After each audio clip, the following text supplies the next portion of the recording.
to another episode of Home Sweet Home. My name is Ron McCall. And I'm Scott Nichols. Well, what's up, man? Not much, just hanging out here doing podcast thing. Well, that's a lot better than, doing housework or yard work or anything with the word work in it. Yes, I agree. I mean, we don't get paid for this, but at least it's something that I enjoy doing. So that's true. I mean, I enjoy doing my job too, so that's a good thing, right? But I haven't reached that point where I don't work a day in my life. That from that saying, right? If you do something that you love, so you won't work a day in your life. Well, I'm still working, but I do like my work. So yeah, liking your job does play a factor in, again, job satisfaction. One of my more recent classes was on work counseling, how to help people, match their personality with the job that they do. right. And, what are your strengths? What are your weaknesses? What do you like to do? What do you not like to do? Trying to have more of a life by design rather than life by default kind of concept. I like to go to the beach, theme parks, travel. As soon as I can figure out how to make money doing all that. I mean, it's called being a tour guide. I'm on it. Be a tour guide. Yeah, but you don't get to like travel as a tour guide necessarily. So you tour guide in one place for a lot of the time. I mean, that's what most people do. My cousin, they don't listen to podcasts, but they run a travel agency. They took us to Alaska. They're taking us to Hawaii. I mean, they take you to. Did they pay for it? No, okay. We got paid for ourselves, but they go along and make sure that the trip, they kind of work, but they get to go on all the different things that we do. I want to actually go on the trip and get paid to go on the trip and have somebody else pay for the whole trip as well, right? Like get to do it all for free. That's what I want. But and we all want dreams. I mean, yeah, I don't think they paid for their trip to Alaska. Maybe they didn't. I think we help pay for it. Sometimes I don't pay for my trips because I have miles on airlines or things like that, right? Okay. But that's because I paid somewhere else and some other time. Nothing's free, so I'm living a pipe dream. That's all. Well, I'll tell you, I saw this at a professional conference, and I share it with the kids all the time. You can either work now and play later, or you can play now and work later. Either way, you still got to work. Right. So I'm just chasing that dream of like, if you do what you love, then you never work at all. Right. I just think maybe that's a saying that doesn't pan out. But I mean, I think all that comes from my own life experience in that when I was a kid, I always saw, we didn't grow up especially wealthy by any means. And so, my parents tried to do what they could. We went camping a lot or things like that, stuff that wasn't very far away. And so like in the elementary school years and middle school years, for the most part, we would have breaks, spring break or up north, we called it winter break. There was winter break in February, and then there was a spring break or an April break. Okay. And then, because we went to school till almost July. So, the different breaks or the summer, right, kids would come back and they'd be like, so what'd you do during break, right? And I didn't want to be like, I rode my bike down to Ames department store, which for those of you wondering what that is, it's long gone. I get you. The other kids were, I went to California. I went to Colorado and went skiing. I went to Disney World. We went to, they would go all over the place. And I was like, why the heck can't we go these places? And I think so. I think that like my desire to travel all the time kind of comes from the fact that I didn't get to. Well, to piggyback on that, we were the same way. My dad worked. My mom was able to be a stay-at-home mom, but she worked her tail end off as a stay-at-home mom. And yeah, same thing. Whenever we would have school breaks, people go everywhere. And I'd say, oh, well, I'm going to go to LA. Right. Well, that was the Lawrence area. Or, hey, we're going to go to D.C. for our break. Well, that was Douglas County. And so tried, but yeah, same thing. We didn't go a lot of places. We didn't have big fancy vacations. Right. We would do camping. We would, mom and dad made sure we would have a family vacation, but a lot of times it was traveling to go see family. And we would make pit stops at this place or that place along the way. But for the most part, we were headed to go see family somewhere. So I think that's interesting, right? Because my wife has the same similar experience. And so we've long been all about this idea that travel is more important than material things. Yeah. And I think that just comes from our childhood. That's interesting you say about travel, because when I was growing up, there wasn't a lot of extra money. Parents made us, you want it, go earn it. Right. I would pick up recycled aluminum cans. I would walk the highways. Sure. And pick up aluminum cans and take them down to recycle and get money that way. Or we would have chores that we would do, and we would get paid. Well, my dad got paid every other week, so our allowance was every other week. Right. And so they always said, look, if you want money, well, you've got to earn money. We're not just going to give you money, and we're not just going to buy you stuff. And so actually, yeah, I know. And so I actually, as I got older, I chased money. Yes. And I found that was very unsuccessful, because it didn't bring me happiness. No? Yeah, surprise, Can't Buy Me Love. Not just a Beatles song. But money, money buys you travel. So well, that is true. I find some happiness in the travel piece of it. I'm not all about necessarily the accumulating large amounts of things. And my living space isn't really big enough for me to do that anyway. But I do. Don't get me wrong. I love to buy stuff. My wife is the frugal one. I am the overspender. Yeah. But there's nothing greater than just like a few weeks back when we decided to go to California for the weekend. Yeah. And just be able to go to Disneyland and explore some areas in Southern California that I've never been to, and she's never been to, and we got to explore that together. And those are the memories that last, right? Well, and what I think is interesting as well is that we pass this on to our kids. So while we had an experience that was more like, we didn't get to travel, so now we value traveling much more. Yeah. Our kids, we got them to places, and we did a little bit of traveling, more than I did as a kid. And now that's a positive experience for them. And now they crave traveling just as much, or maybe even more than we do. Okay. So it's interesting, like whether it's a negative view on that experience in childhood or a positive one, it can actually have the same effect. Well, which is interesting. I'm glad you brought that up, because today I was hoping we could talk about how our childhood experiences influence our personality and influence our personality development. Okay. And because a lot of times, and I had a fun conversation or debate discussion in one of my classes here not too long ago on the idea of nature versus nurture.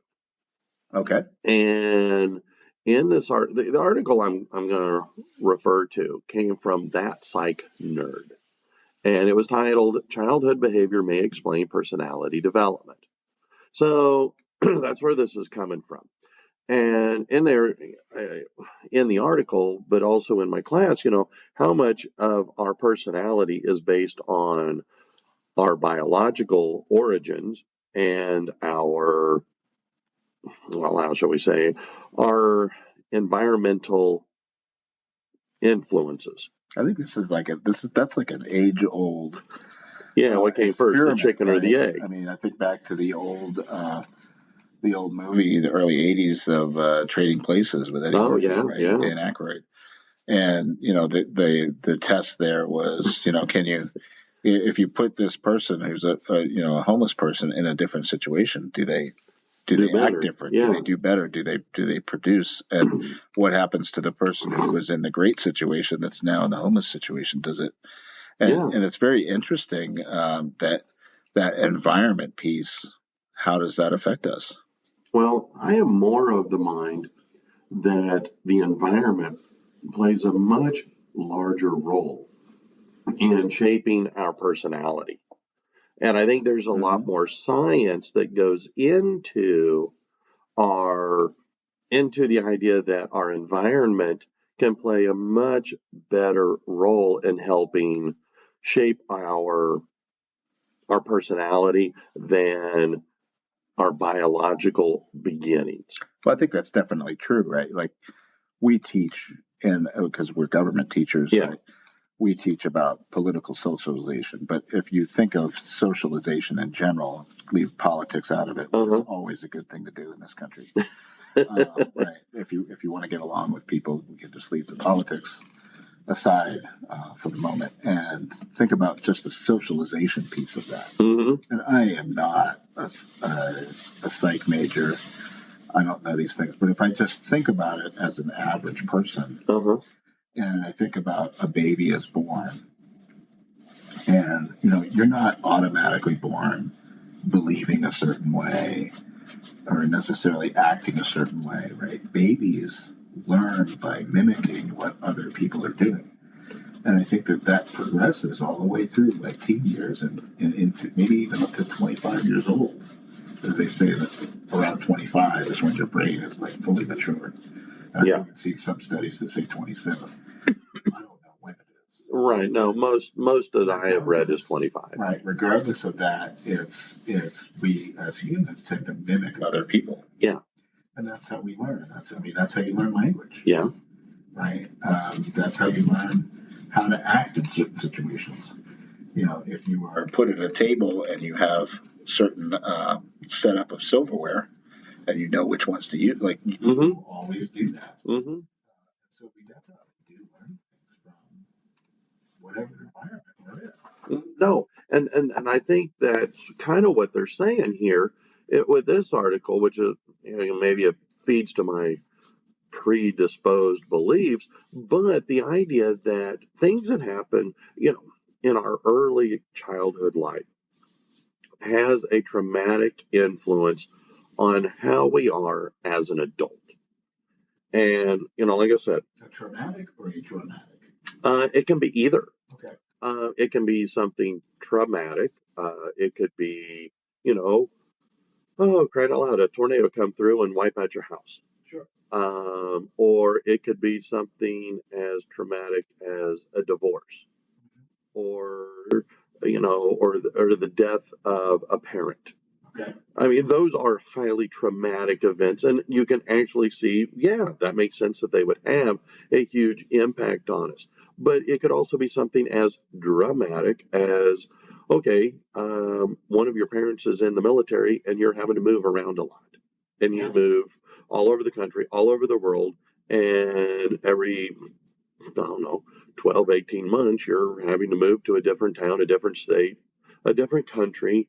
And so you're uprooting and having to live in different homes, make new friends, all of that. And that could influence me either being extremely outgoing or extremely more introverted. Yeah, it's funny that you say that. In my childhood, would have preferred that my parents would just move, right?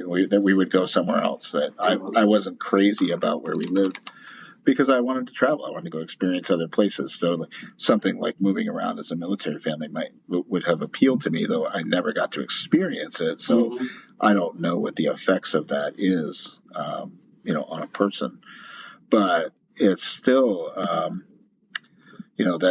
That would have sounded exciting to me. But of course, I was in a situation where, as a kid, elementary and middle school, I wasn't especially popular, and in fact, I was on that end of receiving some of the bullying. And I would have given anything to have different friends at that time. Now, granted, a lot of those people that were involved in that, I am actually friends with today, but and probably was in high school to some extent as things got better. That kind of thing, especially the bullying aspect when you're a kid, right? Well, that can really shut you down. And that bullying can be seen as a traumatic event. Right. And I mean, and that's kind of what they're saying, because even the Kaiser Permanente back along with the CDC, they did a study back in 1999. Actually, it's been a long time, called the Adverse Childhood Experience study, and I use that a lot in explaining how high conflict divorce can have a negative influence on a child. Yeah. Well, that's a lot of this. So again, traumatic events, like you're saying about being bullied. It has nothing to do with mom and dad moving around. It has nothing to do with your economic status. It just has to do with that you were bullied as a kid. And that has a huge impact on helping shape your personality as an adult. And that's, and I don't know that many times we consider, how did we get to be where we are? Why are we the way we are? Why do we value what we value?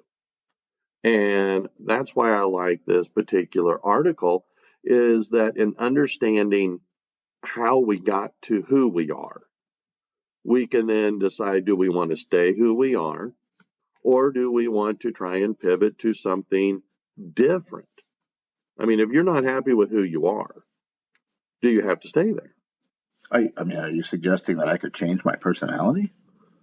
I think that I think that's difficult.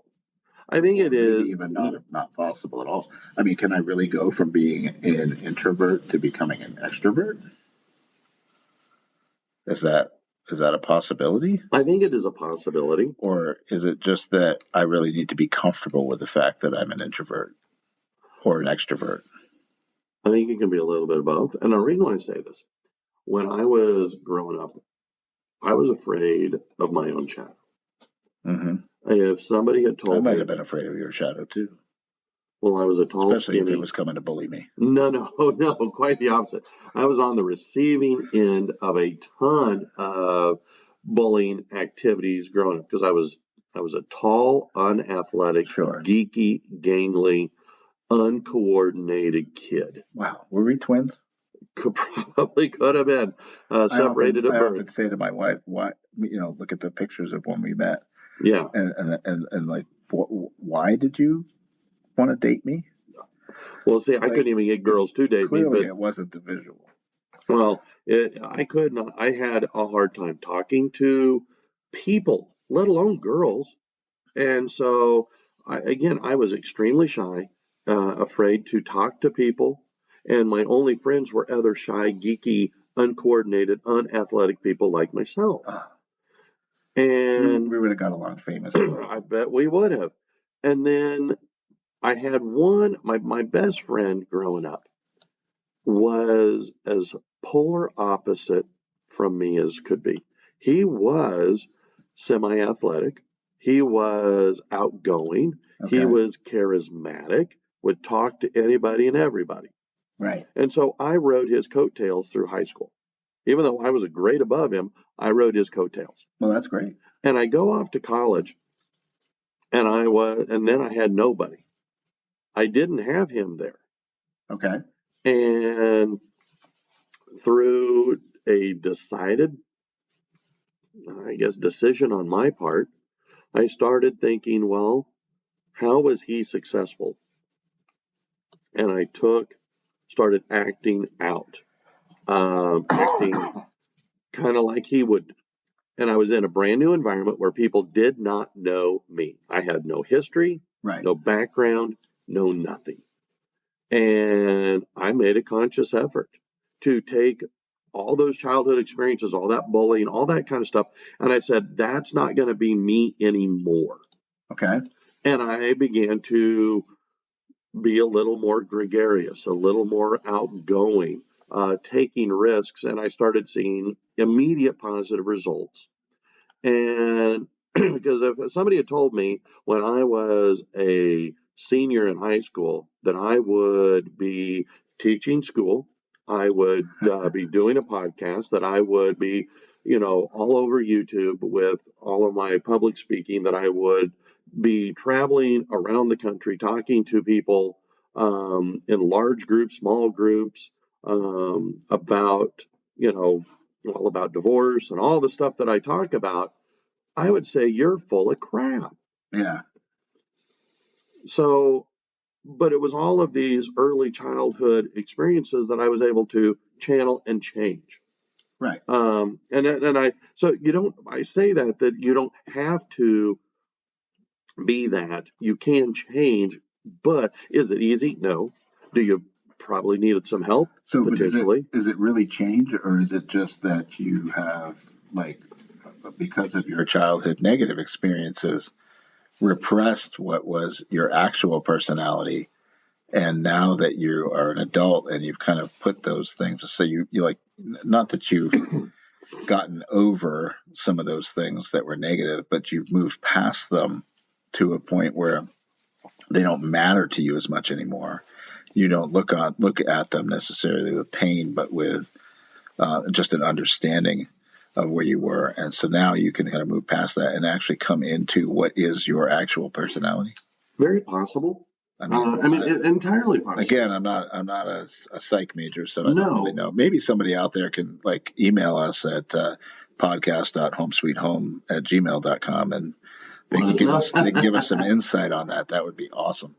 But it just seems to me that our personalities are what they are. I can think of times when in school, rather than shrink back because I was being bullied, I became kind of a class clown, right? Which is more of an extroverted kind of a thing.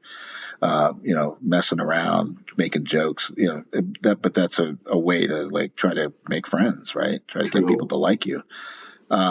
So I can think of times when it's like that, and I can think of times when I kind of shrunk back. But when I got out of high school, it was more like I want to go do what I want to do, right? Sure. I met my wife. A year later we were married, and I was only 19. I knew what I wanted. Yeah. I didn't know I would become a teacher. I had a good job back then in IT. Yeah. I was confident about what I was doing, and it was a confidence that I never had when I was in public school. Yeah, I didn't have a lot of confidence either. I wasn't until much older. I have way more confidence now than I ever had. So, and I think when I turned 40, I was like, screw it. I'm going to do what I want to do, and I don't really care what anybody else judges me on that, Okay. Well, I think, but again, we go back to where did we begin? And I think our origins can play a huge role. We've talked a little bit about bullying. Well, why do bullies bully? And I think a lot of that is they have a lot of unresolved issues in their childhood that help it. Are they being bullied by older siblings? Were they bullied themselves? That's why they become a bully to make themselves feel better. I think that a lot of who we are is based on how we started, how we were as a little kid. Absolutely. I used to I was not a dog person. Hated dogs. Did not like them. Yeah. And it took me a long time to figure out why did I not like dogs. And it came down to when I was about 5 years old. One of the neighbors, their big old German Shepherd, got out and jumped all over me. I don't know that they bit me or attacked me, but may have even licked my face. But to me, it was a horrifically traumatic event. Sure. And I'm going, I hate dogs, I hate dogs, I hate dogs. And it took me a long time to realize why I hated dogs. Right. Now, I've gotten over that. And, of course, in marriage number one, we raised dogs. So I'm sorry. Yeah, I know. And I know people are listening and they're like, well, I trust my dog more than I trust humans. Because I've heard that many times. But the idea that different experiences can influence our behaviors. Right. And now, and I guess the ones that can be most influential are those that are on the negative side. Um, these things that I don't know can make us less enjoyable to be around. Our anger issues, Sure. our trust issues, just how outgoing are we? Can be, we can kind of trace that back to our early life. And so, anyway, I mean, if you're having issues, getting a hold of a licensed therapist is fantastic. I mean, I know that's the field I'm headed into, but I have been seeing a therapist for 12 years, and I found that it has been super interesting for me to understand, to work through a lot of my own crap. And, because a lot of my issues are more traumatic related. I do suffer from PTSD and from depression as a consequence of issues directly related to my divorce. But through some of my feelings of insecurity that played a part in my early marriage, I go back to it. We traced it back to some of the things it experienced as a kid.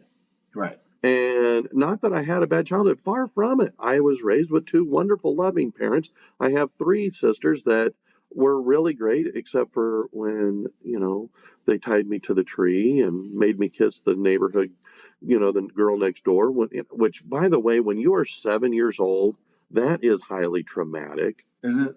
It was, or they would pin me down, sit on my stomach, put your hands over my head, and then they would hawk loogies in my face. Oh my God. No, that did not make me the person that I am today. But, so yeah, my sisters are listening. It's like terrorism almost.